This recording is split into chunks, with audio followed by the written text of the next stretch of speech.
Murphy. I'm joined tonight by my co-host Juice. Happy Monday, everybody. Kenny Boucher. What's up, guys? And Rob Air. Yo, yo. How's everybody doing? Oh, man, doing great. It's definitely a feel-good Monday. I'd like to let everybody know at home that this is the last bit of content that you will hear from us before the summer seasonal. That is most definitely this weekend this time. I got it right. It is definitely this weekend. Please show up to FTW on Saturday before 10 a.m. The 9th, right? That's the 9th? Yep. Yeah, it is the 9th. Cool. Yeah, I'm looking forward to doing a little web content for that. I think it's going to be a good time.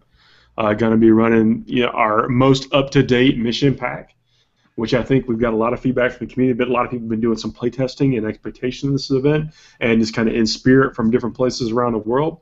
And we've applied that feedback to, I think, what we've got, the best version that we've had to date, that will be available first to those guys there at the tournament. Well, yeah, and what's also exciting about that is that we'll also evolve these missions, like basically after every tournament, I think, because we're going to find new little things. Every time you have a room full of like 25 people playing the mission, you're going to find one new thing. You know? Yeah, I think that's true, and we're going to get to the point also to where even the things that people find maybe a little bit weird are going to be what we intended. So that's there for a reason. It's there to make it seem like maybe you've got to try a little bit harder for this mission. We definitely spent a lot of time revising them. I know in the past couple of weeks we definitely spent a lot of time doing that. But I think everybody's going to be pleasantly surprised. I know the guys around the store have been play testing them and stuff too.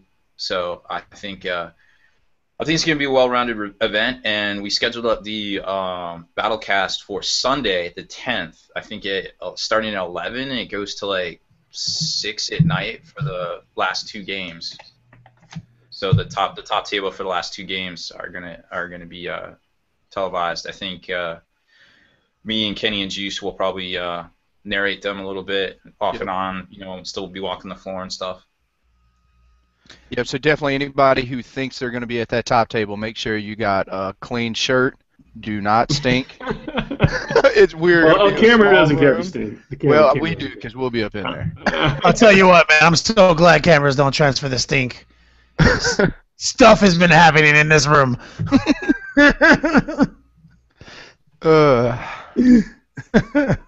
So real quick, give a little roll call here. Chris Gardner, what's up, man? Sean Bailey, Christopher Morgan, our boy Che Troop. Thanks for tuning in tonight. Steve. Who else we got here? We're scrolling down. Solo Falcon, what's up? Lamont, Aaron. Good old Johnny Watkins. Stoner Steve. Thanks for joining us tonight, guys. I mean, it helps definitely kill this hour with comments and participation from everybody, and it's nice that we, gotten such good participation over the last several weeks we've been doing this. Anybody been doing anything crazy hobby-wise last week? No, but I'll tell you what, I just got these in the mail today. The Tentacle Maker from TPM. Yeah. These clear ones. I can't wait to work on these some. Yeah, they're real nice. They definitely. I'm gonna have in the next probably a couple of days. I'll be posting up some work in progress shots on some Inquisitorial. I use the Tempestus Scions, and I mounted their bodies on what's that? That kind of alternate past game, not the where they got the Prussians and the Russians, Dystopian Wars? Dystopian. What's their small, like 10mm scale game? Oh, I think that's Dystopian Wars. Dystopian Legions is like the 28mm. Yeah, that's it. Yeah, Dystopian Wars. They got these tanks. With the tanks have these like gun turrets on top that if you snip them off, it's like the best place to put a torso to have like a robotic guy. So I'm gonna have some shots of those using the Tentacle Maker coming up soon. We're gonna be putting those in the Facebook. That thing is, easy to use, fun to use, and can make some basically unique looking models. Well, it's funny that I think it's Rich. I think it's Rich Kappenmeyer. I'm sorry if I said that wrong. But when I was using it the first time, I was like, man, this thing would be so much easier to use if it was clear. And it's like, like Kenny says, you put something out into the aether and they'll pick it Now up. they're clear. This is going to be way easier to use. Yes. Yeah, so it's Green Stuff Industries. Could not be happier with it. It's a simple design, but it works. I guess the hobby and I do doesn't count in the week because I destroyed everything you guys just said with what I did today. Oh, What is that? I don't know. Put like 40 flesh hounds and 30 whores. Laid down medals on 3 Night Titans while laying out their armor pieces. Show them off. You got them handy? Is you got them with their arms linked? Here's for real. Does that put one you of 3. After this, I'll be at 11 Night Titans. 11. I got down here in the cut. You can see some demons I'm working on. Right here. Good lord, dude, you got it going on. Back in the corner over there, more stuff I've been working on. I'm seriously needing that Galacticus. I don't know who that belongs to, but you can just say that TPM needs that. I bought it on eBay like I want to say like 8 years ago or 7 years ago. Yeah. Like the third time I got back into HeroClix, get online. I'm like, oh man, David hits me up. David's like, yo, we gotta get back into HeroClix, man, because I can't afford 40K anymore. I was like, yeah. I was like, because HeroClix is cheap. 1 minute later, I spent $800 on eBay. All of a sudden, I was like, took over. Beads of sweat. I was like, yeah. Up on your forehead. Yeah. So basically, I immediately sold it all because like, what am I doing? But I kept Galactus. Nice. For the best. I don't know if you guys listen to the podcast. That list that came out with, I started working on my Sons of Horus, Legion of the Damned. So I'll be kind of putting together the base coats and some washes on some figures. I've got 2 squads of 5 done with the armaments that we talked about. At least base coat wise, I'll show them. I don't know if you can even see. Probably not with my big head in the way. Oh, hang on. Oh, no, you're not gonna be able to get a good angle on it. Yeah, post it on Facebook. It looks beast. I will. So and actually, for just the picture you texted us. I will. I wanted to show all 3. Okay, I have the hardest time explaining the theme of my army to people, even though it is like the story of 40K. The Little Wolves have they start out white armor. The elites have black armor. Abaddon has the Black Legion, and that's where they get that they carried forth the first company's armor color into the warp with them. So, and Horus piloted, basically spearheaded the multiple companies fighting together. So you've got people with white armor and black armor all blended together, mostly white armor, and that's exactly what I've got in my army. And people, it's like it doesn't register with folks. So I'm hoping. So what you're saying is that Horus turned on the Emperor. He did. So I'm hoping when I include these Sons of Horus in the army, it's finally going to gel with people. Oh yes. I think I'm going to have this conversation 300 times next year. It's kind of like how say what's up, Juice? Oh no, I just want to give a couple more shout outs. We had quite a few people join in. Danny and Brett Goolsley. Sorry, I don't know if I'm saying that right, but I haven't seen him say anything before, so well. Yeah, so appreciate you tuning in. And then we have our boy Will Childreds. Children's. Will Childs. I love Will Children's. We're not readers, people. Yeah, I just want to shout out Will. TDP to you too, sir. Nice. TDP. BC's here too. What's up, dog? Let's just jump right into it, man. Logan, basically, I call him Santa Claus. C-L-A-W-S. Yeah, I see what you did there. He's come to town, and yes. I mean, the model is probably going to grow on me, but it is ridiculous to have a floating chariot. All right, so I would also like to say the Teletubbies, when the Centurions came out, I loved them from the beginning. The Storm Raven, I loved it from the beginning, right? But this model is more than I can bear. I'm not going to bash a Chet until I get it in my hands. But just the thought process of it, just everything, it is just more than I can actually try to fathom. Dude, it's clutch, dude. You have to just let a role play for a minute. Think about how righteous Logan is. You know how you just said, we're not readers. Come on, man. Like, Logan's not a reader. He jumps in on this chariot. He's like, this is the answer. we all need one. How come we don't all have one of these? He gets in it and he realizes, I don't know how to make this thing work. Like, yeah, like what do we do? But I refuse. I refuse to lower my voice because if I lower my voice, that means I lose this. That means I lost the argument. So lash some Thunderbolts to this. We're going. He's probably not even floating in that as that miniature. He just hit a bump, and so he's just kind of. They're dragging him. They're literally dragging him. But I try to put myself in GW's minds because me as a professional, barely tabletop quality painting service, I understand what it means to have to come up with ideas. So I thought to myself, I'm like, man, well, how else could they do a chariot? And I was like, just imagine if they put him on a dog sled. Or just imagine if it could have been so much worse than this. So you're right. Now think about this. All right. Now after the second founding and after 10,000 years of Space Marines, there's probably about 1 million Space Marine chapters. All right. So Logan's all like, hey, they're not going to recognize I'm a Space Wolf. So I need wolves everywhere. That's what he's thinking. On for that? Does he say he needs like Thunderwolf power now? I think we're close. That's probably the exact passage out of the codex. It got me so excited. I'm about to convert mine with how many reindeer does Santa Claus have? What is it, like 12? 9. I think it's 8. Rudolph. 8. Yeah. So I'm thinking that Fenrisian wolves pulling him dog sleigh. Yep. Yo, BC is killing me right now. He's like, yo, tell me why the wolves are pulling him in 2 separate directions. Because they're both painted facing this way. That is true.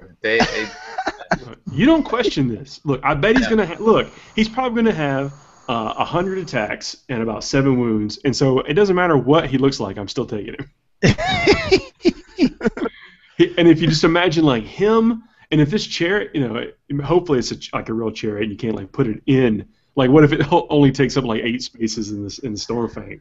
Oh man, Kyle comes up with a good point because you know how like the Thunderwolves all used to be Space Marines one time. You know, Stardust. Yeah. Mm-hmm. He's like he's literally reduced these guys to pulling him on a flying sled, so like, he doesn't even need them. Yeah. He doesn't even need them. That's so jacked up. They are slaved unto him. Yes. Man, actually it makes sense. That's what I would do to you guys if you guys turn into Thunderwolves. You would first create. You pulling your Mustang around? Yep. Well, I'm gonna have my Mustang for a long time. Even when it breaks down, I'm gonna need someone to pull it. So. Well, I was hoping that you would just come up with the technology real quick to make it gravitate and move itself, and you would just be doing us the favor by enslaving us. Wait a second. That we are needed. Uh-oh. I hate to interrupt. Stop the presses. Somebody asked a Robotech question. Oh, is that like ElfQuest? So I have to. There was a Kickstarter for the Robotech Academy, and it had 6 days to go, and it was only about halfway to its goal, and they canceled the project. No. Yeah, they raised like $200,000, but it was. They wanted like $500,000 and didn't make it. So Sean, my opinion is, I actually talked about this with my wife.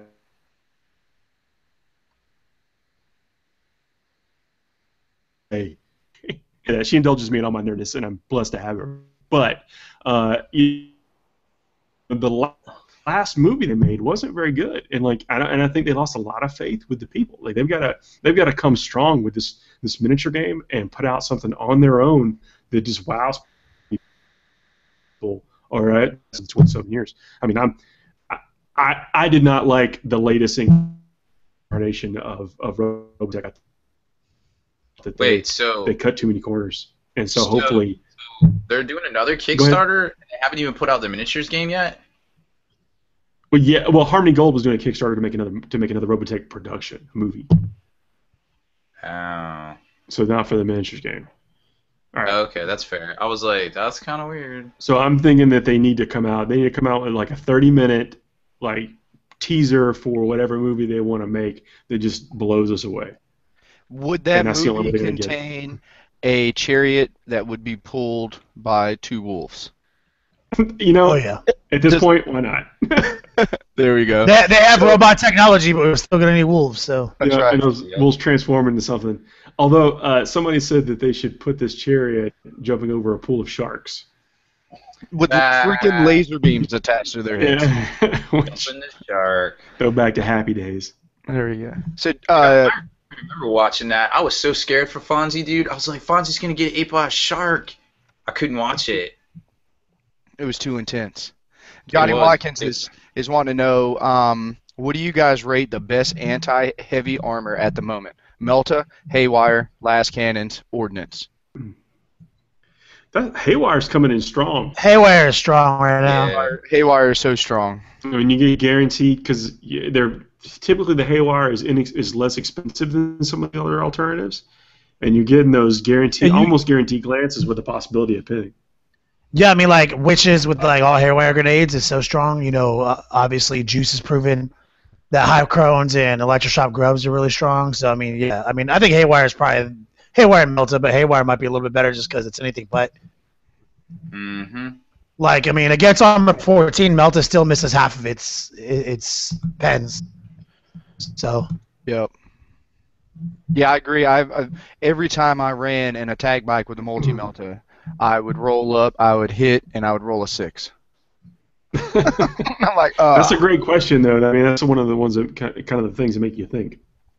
yeah, if your army has access to Haywire, please take it and try it out. Justin's saying the Wolf Dread kit is so awesome, you can build the coolest dreads ever. Man, That is true. They look good. I don't know. I don't even know that they look as good. Now with Bjorn, when someone, I think it's actually in the Codex or in the White Dwarf, somebody painted his chest piece that has the, him fighting the snake, Bjorn fighting the world snake or whatever it is. They painted it like the banner instead of just the gold with the wash over top of it, and that looked really good. And I mean, that thing, yes, I think you will be able to make awesome looking dreads from that kit. I'm just not impressed with old Murder Fang, and I think Bjorn is not updated enough. What do y'all think? Am I in the minority on that? Yes. Can you pimp down? Yeah. Woo! I try to swallow my entire glass of scotch to answer that question first, and then it was a disaster. So where am I going wrong, Kenny? I don't know. I can't remember now. I drank scotch through my lungs. It didn't filter. Wait, it actually isn't that how you're supposed to do it? potented it. It didn't do what I hoped. If the kits for these new dreadnoughts are awesome, or are they hits or are they misses? I don't know. I don't know about the kits. I'm sure they're going to be hot. I just remember one of the most revolutionary kits that I could place right now was when that Space Wolf Grey Hunters kit came out. Mm-hmm. That multi-kit part, dude, it was like we hadn't seen a kit like that yet. And then of course the Blood Angels came out with the following codex, and it had the Death Company and all that in kit for everything. Yeah, I did the exact same thing. But so I haven't really looked too much into the kits, but I am loving these rumors. I call them rumors because we don't have a codex on our hand yet. But basically, dreadnoughts with 3-up storm shields. Basically with storm shields running around And there's also, I don't know if this is confirmed or not. I've heard it as a rumor today, but you can have a full dreadnought army. They've got that like bundle or whatever online. It's some amount of drop pods and some amount of dreadnoughts like all together. So I'm sure there's going to be a formation. Man, think about how crazy a formation of Storm Shield toting Strength 10 dreadnoughts would be against a Night Titan. Ooh. I really hope they leave the drop pod aspect in for them, because I mean Space Wolves were really good at drop pods. That was like their thing because they didn't teleport. I hope they keep that in, that flavor. Well, now they fly through the air in giant buses. Oh yeah, well then they don't need anything else. They're probably still not going to be able to teleport. So speaking of the flying buses, Carl is hitting us up with wanting to know Stormfang gunship or Storm Wolf transport. I like the transport. Yeah. First off, 16 models. Yeah. I'm in. The stuff we got somebody brought up the fact, and I think it was Justin Troop, said that no, wait a second, I don't know, I mean maybe he was quoting, but like 15 Death Company in there, or 10 Death Company and a bunch of character models. Yep. That sounds like a genius idea, and our boy Justin Troop is a genius. Yeah, so that's why I could attribute it. Yes. I hope I'm not misattributing, but it's something he could have thought of for sure. But with the Sky Shield and the Ready for Takeoff, or you attach 2 Storm Talons to it, so you come in with just all this heat. Ooh, all right, here you go. You ready? Double CAD, double Sky Shield landing pad, double Sky Shield landing pad has the ability to ready for takeoff. So you start on the board with 2 of them, and you have a total of 8 independent characters in each. That's your army, dog. I can go for that. We talk about living the dream with this ready for takeoff, double ready for takeoff Sky Shields. I think we were talking about it for a while. It'd be nice to finally get something that could really win a tournament. Where are you supposed to put the rest of the terrain? In the waste basket at the foot of the table. I was going to say you just give it to the other guys next to you on their tables. Yeah. Totally not our problem. That's a TO's problem. That's right. Yo, our buddy Evan just talking about how he just finished up his 2K crons, but he's looking like he'll have to wait for the fall seasonal to break them out. FTW games. Oh, you can't make it? Unfortunately, it doesn't look like you can. Aw. We will miss you, Evan. Well, that means someone else will be able to win the tournament then, I guess. That's right. Speaking of 2K crons and Haywire, about that question, Evan, hit us up and let us know if you are utilizing in your 2K cron list any Haywire.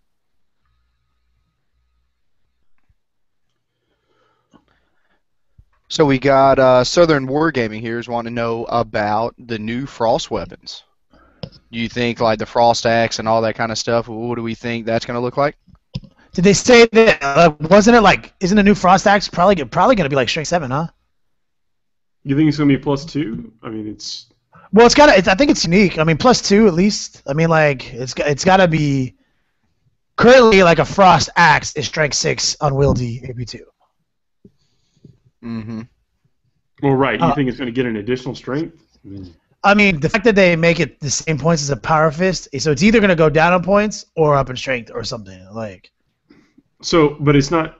Don't you just get a Frost weapon and can upgrade it to an axe, or switch it to an axe if you want to? If you want it to be Strength 6, it costs 25 points. Oh, that's the way it is now, or sorry, going to be. That's the way it is currently. So I mean, that's a little too many points. So I would like to see it go down in points. So if you have Strength 6 AP2 unwieldy, it can't be the same points as the Power Fist. There's no reason to take it except you get the bonus attack, but you can't interact with hardcore or give it shred or armor bane or something. I don't even know, man. Like give it some new hotness Space Wolf rule, I mean, it just seems like the AP2 might be enough. I mean, okay. I feel like for every Frost Axe that you get, it should also come with a free Lightning Claw. Or a free Annihilation Barge. Oh, that's a fair compromise. That's where we're going. Mm-hmm. I just got a hit up on text. Lou from New Mexico is hitting us up, saying he's tuning in. Appreciate it, Lou. Oh, cool, man. Just haven't blocked that from work. He's super secret squirrel. Looks like James Gardner's hitting us up. He says, "Hey all, watch your clips on the tubes, but decided to get on some live action this week." He's straight from Australia. He's at work though, so he'll be doing his best to watch as much as possible. Thank you for playing a little mini hooky at work. Awesome. Good, man. We can help get him through the lunchtime. Sometimes that's all I need to work. That's clutch, man. Thanks for tuning in. What do they call lunch in Australia? I think it's lunch. It might just be lunch. Damn, I was hoping it was something awesome. Oh, we got a special guest here. She just came in the room. Oh my goodness! Look, this is Annie Cat. That is the capital A. Yeah. Oh, she can't be touched. So Sorry. if you take a multi-CAD, can you take a Lord of War from any of the detachments? I think Yeah, you can have one. Yeah. No, I don't think from any Yep. detachment. Oh I yeah, think you just I'm do- sorry. Yes, you're. Are you sure? Because are you sure it's not from the whatever your primary is, or No, whatever? yeah, I'm sorry. That's where I was going. I think you check can right now. only take. I think. Yeah, check right now, but I'm pretty sure you get a Lord of War slot for every detachment. body armor detachment. Yeah, Pretty sure for every combined arms detachment, but not every allied detachment. The only way you get it is the combined arms. Yeah, That's combined the way arms. I'm Yeah. thinking, too. Yeah, it's on page 122 if you guys want to check it out at home. So does it say you get one for every combined arms attachment? Yes. Yeah, you get a new fortification and combined and Lord of War slot. Sounds good. Christopher Morgan, I don't really check the Specky Bits Facebook wall very much, so if you want to ask your question here, that might be easier. We did have a question about cover coming to us from Facebook. Is that if you're shooting at a unit who is obscured by the cover, but not. Hey, let me just get it up. Basically, can we go over how cover works currently in 7th edition? I mean, I know the rules for terrain are suspect at best. Like, it has to be obscured from the point of the fire, the base of model, right? Yeah, but it's also per model. So, like, you don't get a 4+ cover save just because half the squad is in cover. It literally is, you close to this, and the cover, and each model has the cover save if possible. Correct.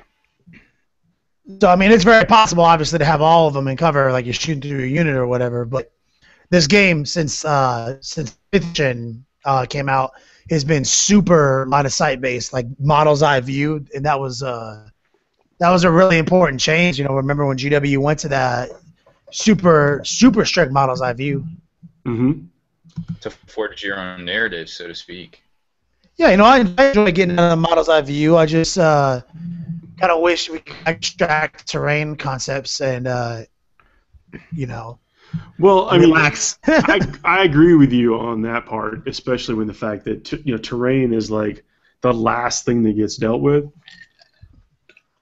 Yeah, I wish that we could go back to 4th edition terrain. I like levels. I like things are different. It doesn't feel like every table is back to the same. Right. Yeah, and also like. If you want me to read the Although definition. when you've got like levels, level 1, level 2 terrain, like all vehicles were level 3, but yeah, you could have some hills that were only level 2, so it's kind of tough. It was, I mean, it was tough, but it was like if you weren't dialed in, it was easy to forget. Like I played a game that I distinctly remember where half the game we forgot that we declared all the hills level 2. So I mean, I don't know. I go back and forth on what I prefer. I used to just have all these pieces of felt, and I just took a Sharpie and just put numbers on them for the levels and threw them all on the table. Yeah, that's a good way to do it. That's why, man. That's basically the way that the only playable forest have been a piece of felt. Yeah. I mean, you can't put models on a lot of trees. Nope. So yeah, I go back and forth. Christopher Morgan has a question about our podcast. Yeah. Go ahead. Oh no, I was going to say, excuse me. He noticed that during a podcast that we were talking about a vehicle with auto hits if it didn't move, for example, or is immobilized. And he's actually posing the question: didn't it change so that all vehicles have weapon skill 1, even if they don't move? Oh, there's a rules question. Rob, pull that out.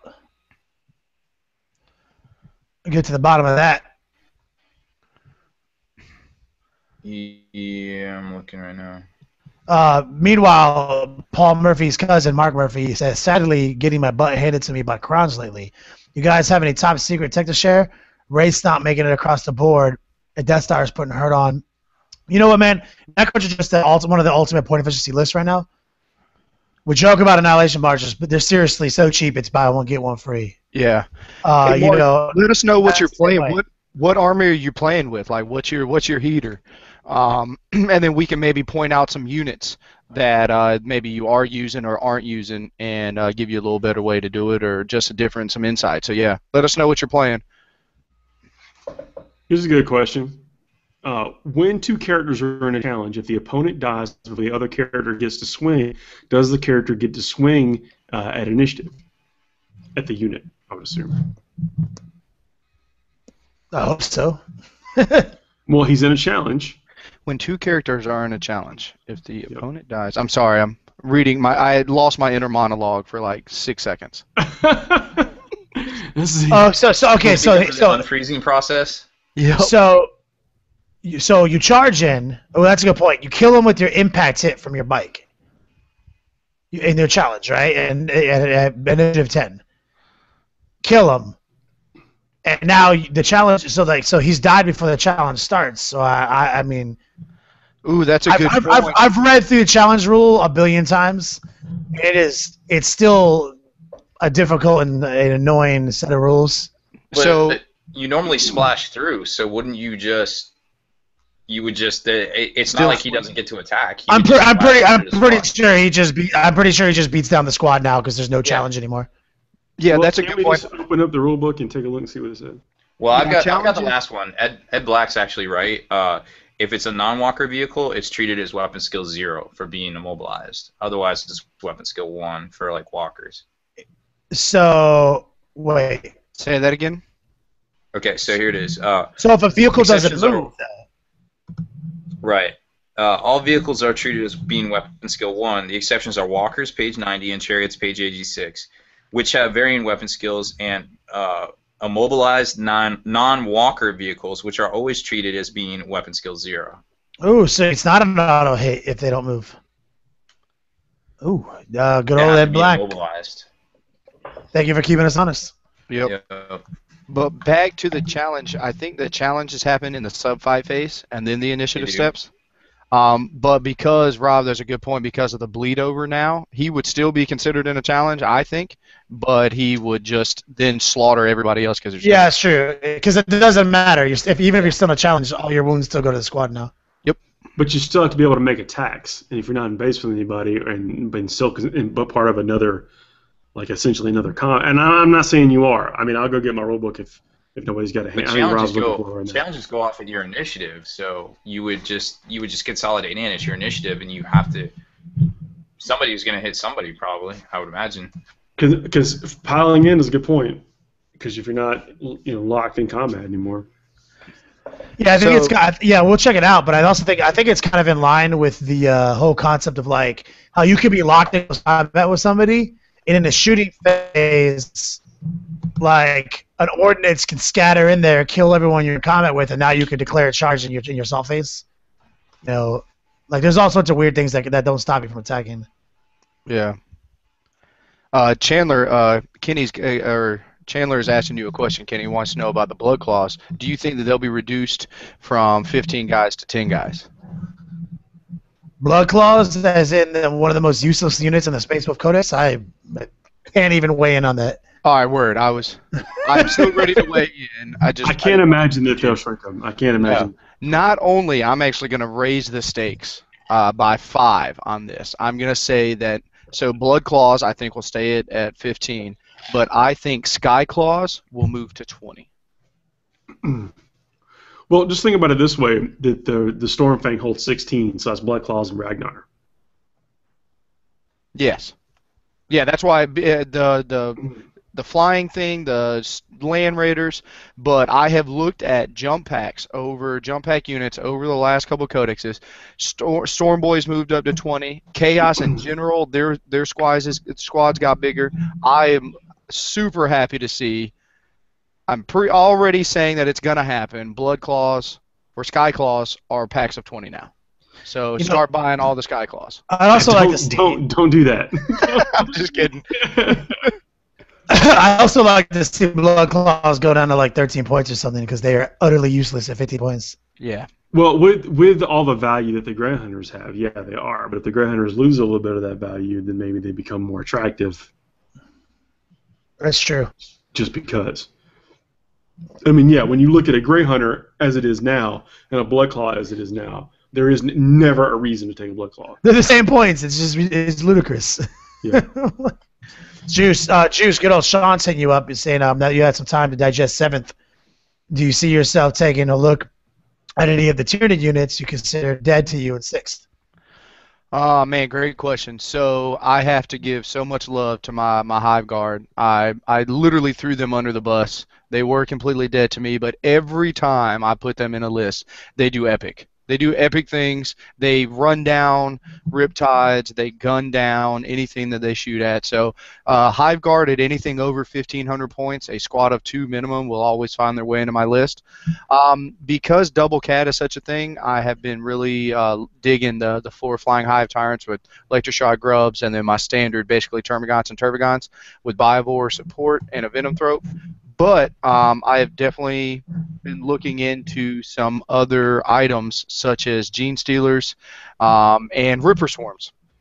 I've actually got a triple CAD list that utilizes 6 squads of Ripper Swarms because they are fearless and they don't have to basically test for synapses, and they won't run off the board. They still have to test for it, but they're fearless and they hunt, so that means that the worst case scenario that they're going to do is have to assault the nearest unit or get rage or rampage or something of the sort. But they're going to be on top of my sky shield and they can't see anybody. So that allows me, in that list, to have 6 Flying Hive Tyrants with Electroshock Grubs at 1850.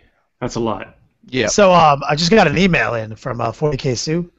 She just was on the Facebook page and she just hit me up watching this. She's like, "Hey, how do I get a Forge the Narrative T-shirt?" That's good. That's going to be a good question. I have a dramatic reveal here, and I'll be honest. The guys wanted me to pre-rip my shirt, and I told them even if I pre-ripped my shirt, I would not be able to pull this off. So I'm secretly unbuttoning my shirt right now. But bam! Check this out. Yeah. Oh, look at that. Now we just got them in, and we'll be giving these away at the Forge the Narrative seasonal this weekend. And I guess we'll put them up for sale afterwards if we have some left over. I'm not really sure what we're doing with them yet. That's the plan. I'm thinking that we'll definitely make them available, and as the orders come in, we'll order them up for folks that want them. I mean, it's going to be a great way to support the podcast and show your support. I mean, there was nothing more we'd like than all be like chilling at a tournament, instantly knowing, who we can chill with. Be able to see the nation, the Forge Narrative Nation. So now we know who we can drink with all night. That's right. Yeah, it's true. You can actually just hang out, whatever. You can get your shirt specialized. You can get one and have Kenny or I send it to you, and we will rip the sleeves off for you. You can get one. You can get one from Rob, and he will actually. It comes with an additional shirt.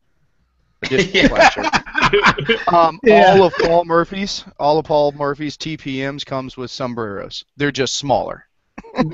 Actually, his just doesn't come with a shirt. That's right. That's even better. It's a shirt that you can never wear. It's one of my proudest moments, and I'm glad you all remember it. Hey, I got that challenge stuff here. If you guys want to talk about that. Yes, I do. 1 second. Danny Ralston's coming in and saying that from what he's seen from some pictures in a different language, the chariot has 5 wounds, or the chariot has 5 hull points. I'll take either one of those as long as it's like armor 13, like a stupid Necron chariot. Even if it's armor 12 with 5 hull points, that's a lot. Not if it's just chariot rules and he's dead after they kill it. It's going to be like a 300-point chariot. It's going to be awful if that's the case.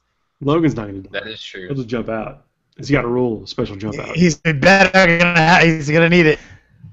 Like, you've been naughty or nice. He's checking his list. He's checking it twice. This is USR. Look, I was just going to let you guys, I didn't want to burst your bubble, but first off, this model was based off Santa Claus, and Santa Claus did not have a armor 13 sled. It's actually, he's redefining the game, and Logan has a 9 hull point armor 8 vehicle. My goodness. Juice coming through.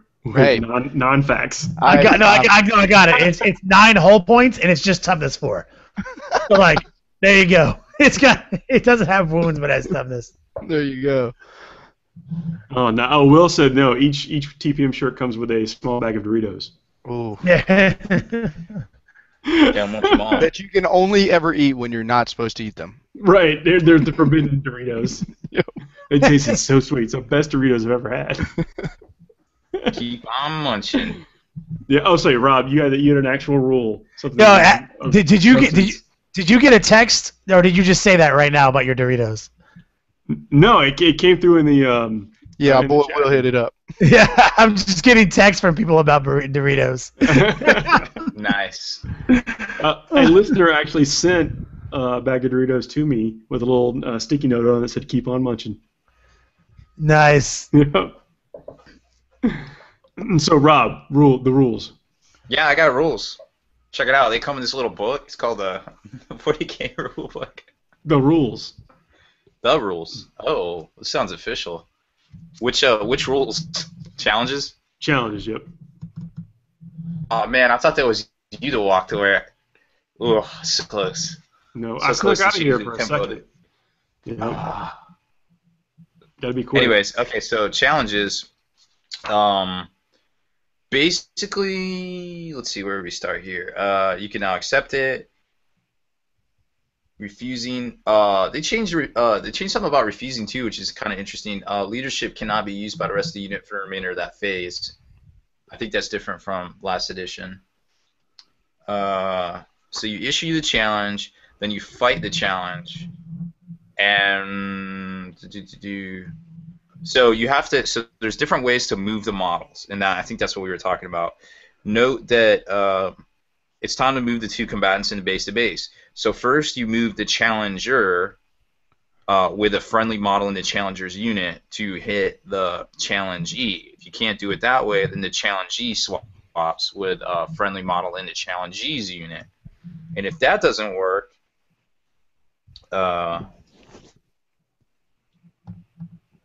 if neither of these moves would result in the two models being in base contact, swap the challenger to as close as possible to the challengee and assume the two to be base in contact for purposes of the ensuing fight. So I guess you don't technically have to be in base to base if it comes down to it. So that's interesting.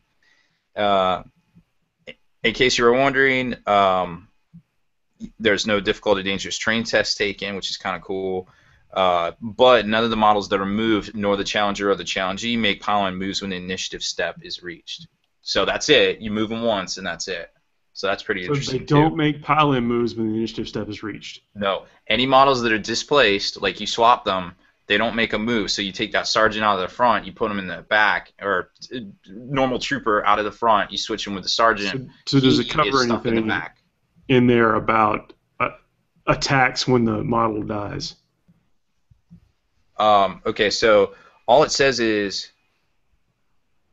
if the challenge, the character is involved in the challenge slays his opponent, then excess wounds are spilled over. It doesn't say anything about if he dies first. So. Yeah, I mean, my initial instinct is to say he would not get to attack in that situation because there's nobody to attack. I would say that the challenge is over at the end of that. But okay, well, let me put it to you this way. You said to fight something, though, right? Well, blows are Well, when do impact hits? Are impact hits just initiative 10? Yeah, Impact hits are initiative 10, so this is all happening before impact hits. You move all the stuff, then whoever's touching who, then impact hits go off at 10. Yeah, you're right. Like he's killed him with his very first attack. Yeah. But hold on. So this is where it gets whack. So, you mean okay, like so wiggity say whack? you kill- Say you kill Dude Man, right? Okay, so now you're just standing there. Dude Man's dead. You don't get to spill your attacks into the squad. Well, guess what the squad gets to do? Their squad gets to attack you. That doesn't seem fair. Mm. So It's the rules. why wouldn't they get to? All right, this is how you win 40K games. Do not let your Hammer of Wrath hits kill the person you want to challenge. No, I think it just spills over because if they can attack you back, you can attack them. I'm not even sure that they can attack you back. They The can. It rules- says right here.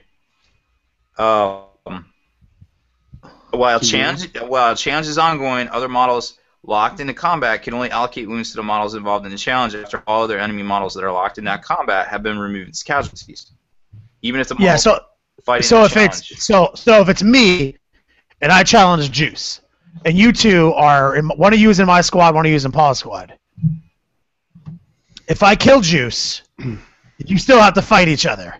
But if one of you died before, like due to a dangerous terrain chest getting into the fight, so I had Rob still, but Juice had nobody, and Juice killed me, Rob would still be able to hit Juice. And I couldn't hit Rob. Yep. Man. Well, here's the deal. It gets kind of dicey with Mind Shackle because it's your priority as the attacker when you either say we're doing Mind Shackle or we're doing Hammer Wrath. So yeah, true. So you basically need to. Here's a piece of tech. I guess Necron tech. Stupid Catacomb Command Barge with Mind Shackles. It's not stupid. You have to charge him. So you have to charge him and such. You have to do it on your turn, so that way you get to choose the order of operations. That's so that true. When you're all when you're all touching him and it's random, you say Mind Shackles first before the challenge. And still, he has to pick one of the 8 guys. Pick that dude. Cool. Now challenge. Now it's you and me. Well, no, the challenge in that instance, the challenge happens first. Because that happens before you enter the combat subphase. Mind Shackle, along with Hammer Wrath, happens both at Initiative 10. You want the challenge to happen so the character gets in base, so you have a better chance of Mind Shackling him. Yeah, no, I'm talking about the not Necron. Oh, the non-Necron definitely doesn't want to get charged. No, that's what I'm talking about. Don't play Necrons unless you're lame. So now Necrons are lame. Oh, let's just add them to the list of Tal and Aldar because Necrons are lame. Oh, come on. They don't even have a psychic phase. If every time you buy an elevation barge, you get one for free, that codex is lame. Wow. So while we're on Necrons for 2 seconds, Mark Murphy's TPM's cousin, he gave us the list of what he plays. He's been getting kind of rolled over, and he says that he's playing. He can't kill Death Stars. He's running kind of a traditional, some Wraiths, triple barge, some Ghost Arcs, whatever else. All right, if you cannot deal with invisible Death Stars, you have some of the best invisible defense there is in Doom Sights. Strength 10, AP 1 or 2, and you just draw a line over all their little dogs, all their invisible Centurions, all their whatever, and you instant kill all of them. But also, does he not use Catacomb Command Barges? He does not. That's not what I saw. Sweep attacks also interact with invisible units. Yeah. Yep. So if you just change your list up a little bit, obviously keep the the Annihilation Barges, add in some Doom Sights where you can, maybe like 2-in-1 or double Cat up, and then take some Catacomb Command Barges, and you will see a huge difference that you will actually have stuff to interact with invisible Death Stars. Yeah, I mean like two Catacomb Command Barges charge in, they get 2D. That's like 2d6 impact hits at strength 6. That automatically hit an invisible unit. Yeah, that goes through the invisibleness. You can sweep attack them. So you sweep them, hit that which hits. That's like 6 auto hits at strength 7 and AP 2. Then you charge in and you get 2d6 auto hits at strength 6. You know, like there's all sorts of ways to interact with really bad Death Stars with Necrons. Plus, remember Tesla too. If you only want snapshots, that's great for Tesla because, hey, I want to roll 6s with Tesla. Yeah, never be afraid to go faster than you think you need to with Tesla. Yeah, and also too, Tesla arcs get around that as well. So I was just getting ready to say that. Unit, it super helps. Solid. Mark, let us know the first Death Star that you kill. We got a question about 30K. Someone's asking if the breacher shields are worth the points. Now, I've been busily trying to figure out what a breacher shield does exactly. I'm hoping that you can help me out, Rob. I know that 30K models look good that are painted purple. We have full 30K. Breacher shields, you're basically paying extra points for a little mechanic that you're probably never going to use.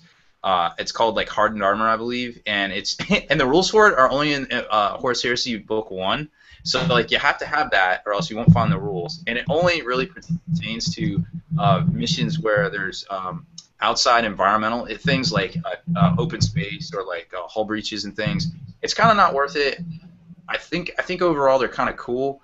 I'll grab the book and get you the exact rules, but they look really cool. They look cool on the model because you can take them like with guns and stuff. It's not just a close combat. I believe what it is I'll tell you what. If I was breaching your hull, I would definitely want a shield that I can stick my little gun through and shoot you at the same time.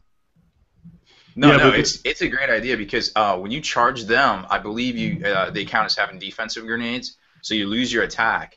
And I think it's only a 5-up invulnerable save, so it's kind of like a combat shield that's ginormous. That's what I was thinking was the big combat shield, but I thought they had some other kind of rules, and it sounds like they do. It's just not very relevant. It's the hardened armor part. It's kind of whatever. So do not take them. I mean, they're cool, but don't like put all your points in and stuff like that. You know, like they're good if you're playing like Zone Mortalis. They're great for those kind of missions because there's all sorts of wacky environmental rules and things going on there, and plus the space confines, like you just can't get around the models, and then you're gonna have to hit them and you lose your attack. That was pretty dope. I downloaded the Zone Mortalis rule.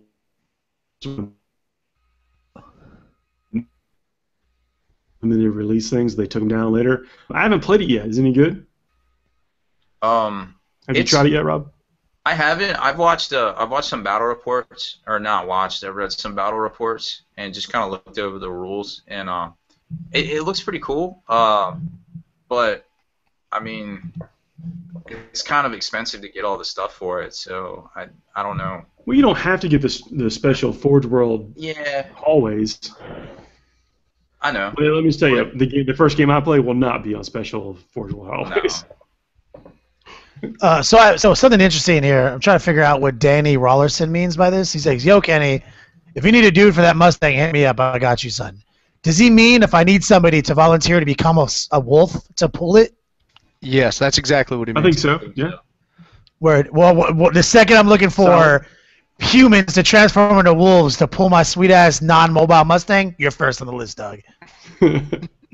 You will be Rudolph leading that bitch. Leading it. Tell them about your Mustang, Kenny. How it's bulletproof. It's bulletproof, son. I freaking rhino lined the hood, the rocker panels, the bumpers with a Kevlar laced rhino liner. I'm obsessed with the zombie apocalypse. It's gonna happen, and toothpicks are gonna be currency, and my car is bulletproof. You've thought this through. I respect that. Only prepackaged toothpicks will be currency, because like obviously liquor and like coffee, like that's the obvious like currency, but like you don't want like the commodity, the consumable goods to be currency, because then you can't get wasted. So we gotta come together in the apocalypse and push through like bottle caps, you know, like from Fallout, or toothpicks. You know what I'm saying? Like toothpicks. I need to get wasted. I can't be trading my booze away. It's just not gonna happen. Gotta be trading these toothpicks for some booze. Yeah, we gotta get everyone on board with toothpicks. Fair enough. All right, so Sean Brown here, thanks for tuning in, homie, is actually hitting us with another initiative step question in the assault phase, and this is pretty interesting. It says with an Imperial Knight, goes off at initiative 4 with his close combat attacks and kills everybody. The stomp attack is at initiative 1. He's saying if there's nobody in combat after the end, if he kills everybody, do you still get to stomp at initiative 1? The reason why he's asking this question is because it says under the initial rules, it says that you go through all the steps 10 through 1. Initiative step 10, 9, 8, 7, 6. Does it say anywhere? You have to be able to place that template on an enemy model that's in base with you. Remember? Yeah, but sitting in base. No. Oh no, it has to touch. It has. It just has to touch the base. Model. Yeah. I think it has to be over an enemy, doesn't it? No, you can from. I don't know. Wrong rules. I literally I don't play with Night Titans. I don't have a Night Titan codex. I don't know. I played against a guy, and because he didn't want to kill me in the turn, he said that it was very legal for him to do his stomps on the backside of his base as long as it touched some part of his base. No, because that's true. Stomps do not target the enemy. which is why you can stomp invisible units. Mm-hmm. That is true. So while he's looking that up, I'm going to comment on Ed Black's point here.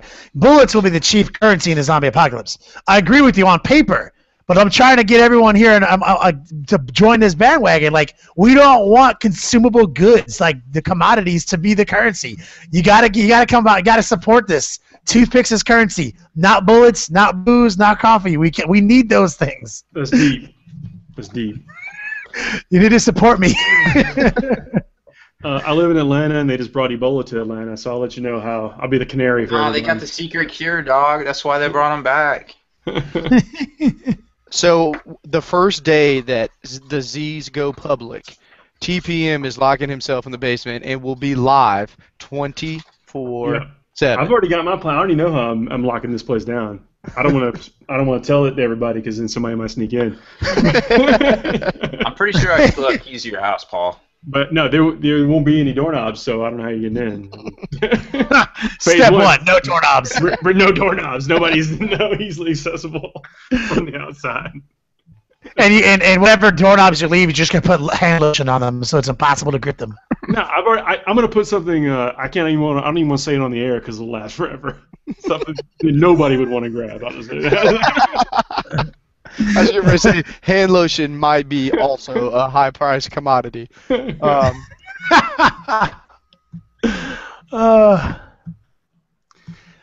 says so Danny, I guess, wasn't volunteering to become a space wolf to pull my Mustang. I think he says to work. It takes a lot of work to work on Fords. He might need someone to take care of the car, I guess. But we're talking about these things don't work. That's why I need them to be pulled. It's finally given out. Or just like Logan, you just don't want to turn it on. You don't even want to be bothered by turning the ignition. Hell yeah. Because Logan, he's probably got one of those little. He just gets close to the cherry and it turns on. Like one of those like a fancy Benz or something. Yep. But he doesn't want to be bothered with it. He might turn it off when he gets there. It's like, pull me around. So I'm trying to justify this model. Somebody help me. I'm going to have 3 of them. I try to be positive about these models, but I don't know. I mean, it's tough. It's not looking good, dog. But like, I'll wait till I see it. I'll wait till I have it in my hands. But I'm just like, what? Hashtag yo, dog. Yeah. I think it's going to be full of cool bits. Like, I'm already thinking about kit bashing that thing, taking it apart and with using presents and stuff. Yeah, you could put like a little sack. He could have, like holding a sack full of presents. No snow, no Frosties, no. Well, that's what I mean. Obviously, it's already got a snow theme. I mean, it's Space Wolves, so easy enough. One of my Frenzy Wolves will have a red nose. I'm certain that I have a Christmas tree ornament that will fill this role with Santa Claus already in it. Right. Guys, show up. Now, now here's brings up a modeling point. What if we show up with like one of those really, really expensive Santa Claus? You mean like those nativity set, high quality status? It's like a $500 Santa Claus. It's only about that big.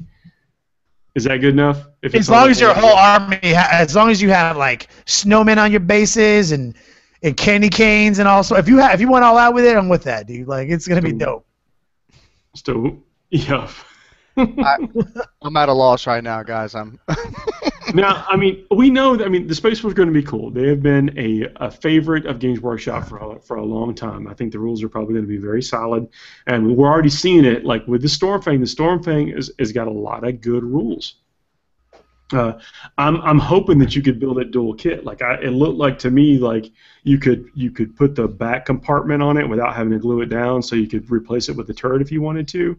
I'm just not sure how that gun basically chassis perk. What if he has a special piece of war gear that's called a bag of tricks? There you go. That's what Lucas has got. Yep. Man, I just want him with his like ridiculous inkwell pen, and he's got this list, and I want to get him a magnifying glass and write the names in that he's like checking as naughty. Top of the list, Angron. Yeah. Angron. Super naughty. Magnus the Red. Yeah. Like he's got like Lion, Question mark? Hey, maybe that's how we'll find out who the missing Primarchs are. Be on his audience. Oh! The plot thickens. I didn't think we were gonna drop this info on everybody right now. I mean, this is real. It's gonna get real. Well, we're at 11 o'clock. I know we messed around a lot this hour. We will be back to Hardcore 40K, especially when we're talking about the event coming up this weekend. If you guys have any questions about the event, please hit us up on Facebook. We're looking forward to having as many people as can show up at the event. We're going to try to do our best to entertain and in a competitive environment. Really happy everybody showed up to watch us on live tonight. Please hit us up with some reviews on iTunes and subscribe to us on YouTube. Also, I would like to, yes, I would like to appeal and plead to the people. I just started my Twitter page, my personal Twitter page, at @YoDog_Kenny. I would love to get some people on there to help walk me through the importance of Twitter, because currently I'm struggling with it, but I know it's important. People dig it. Yeah, sorry if we missed anybody's question in the chat tonight. We'll make sure to hit them next time. Thank you all for joining us, everybody. Good night. Good night.